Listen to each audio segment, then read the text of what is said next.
Yan mga lods, at magandang tanghali. At ngayong araw nga pala, abangan natin sa FPR. Ang bitaw nga pala ng mga lods sa sa Biyudoran, Albay. Almost 300 km mga lods yung distance mula dito sa loob natin. At yun nga, mga alas 11 na mga lods ng umaga. Kaya abangan na. Malapit na yung magdatingan mga lods. Ang nga pala, total entry mga lods, almost 7,500. Kaya maganda yung laban mga lods. At maraming ibon na naikarga. Sobrang init nga pala ngayon mga lods. Kaya medyo tarik yung araw. Posible sobrang rin, bagal na mga ibon kasi nga sobrang init. Kaya mga lods, at tabay tayo at datingan na nga. Kaya mga lods, salamat. Yes, mga lods, sobrang init nga ng panahon. Kaya medyo maganda yung ngayon laban.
Delikado yung natin, mga panlaban mga lods. Isa pa lang.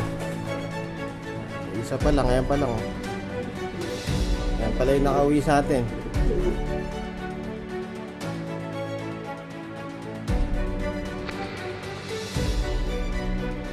Sa walo, isa pa lang mga lods. Sobrang init. Ayan medyo mainit talaga ngayon. Kaya pahirapan.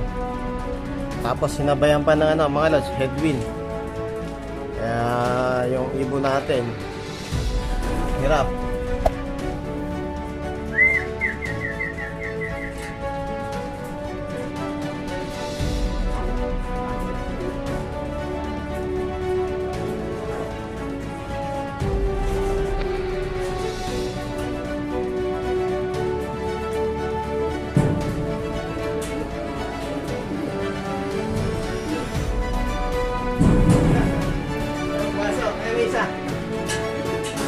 Ikot pre.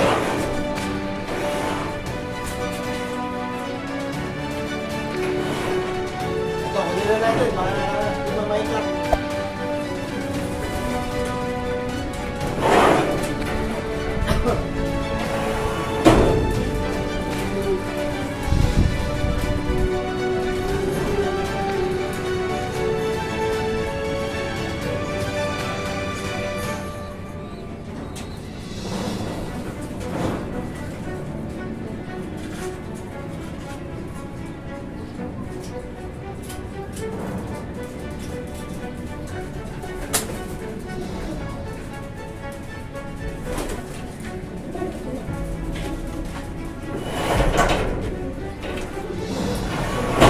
Natin ng victory para makarecover agad. Ayun yung mga natin, yung sinusubukan pag mag-recover. Para makauwi pa yung mga meron nagdadaanan dito kaso lumalagpas. Lumalagpas sila. Ito yung puti Red. White light.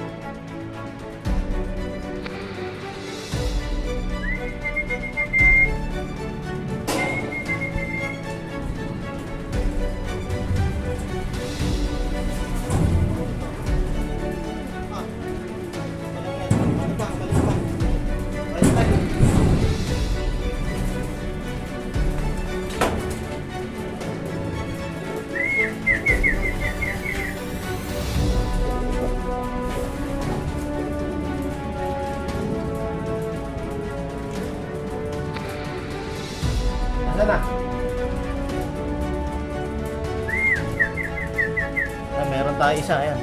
Yung white feather.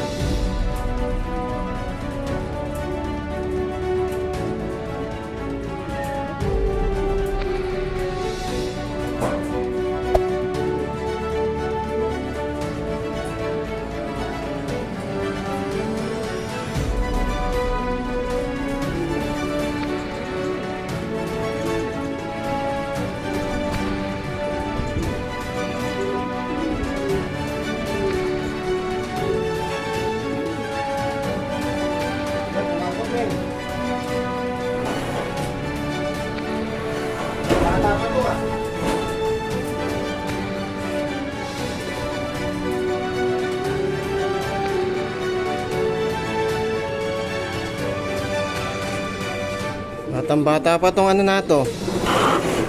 Pauwi, ayan o. Ayan siya o. Mga lods. Batang bata pa yan. 5 pa lang yung ano niyan, yung tubo. Napakpak. Pero nakauwi siya.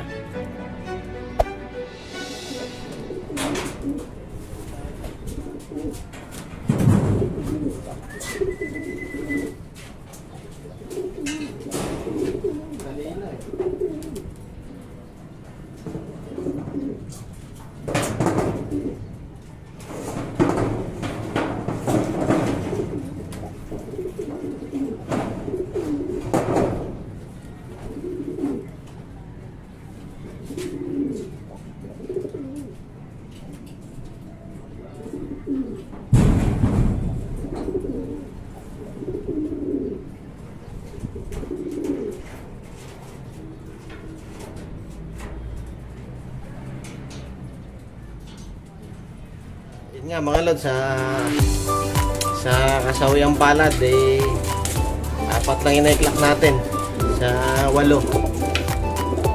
At may paklak tayo mga lods. Nahirapan nga yung mga ibon. Sobrang init at headwind pa mga lods. Pasalubong pa yung hangin kaya hirap yung mga ibon. Sa 7,500 na ibon, almost 2,500 lang yung ano, nag-clock mga lods. Kaya swerte pa rin tayo at may paklak tayo na 4 mga lods. Ito nga pala yung mga ano natin mga lods, yung nag-clock. Yun nga, ito nga mga lods, yung ano, dalawa natin na clock. Ito na yung galing ng ano, pagudpod, kaya matibay na to. Ayan na yung clock natin sa FPR. Tsaka ito yung ano, apon ni Solo. Ayan, yung nag-iisa. Clock din yan. Tapos yung ano, yung bata pa nating ibon. Ito. 5 pa lang yung tubo ng pakpak na ito pero nag-clock natin. Mahusay na ibon. Yan mga lods, salamat.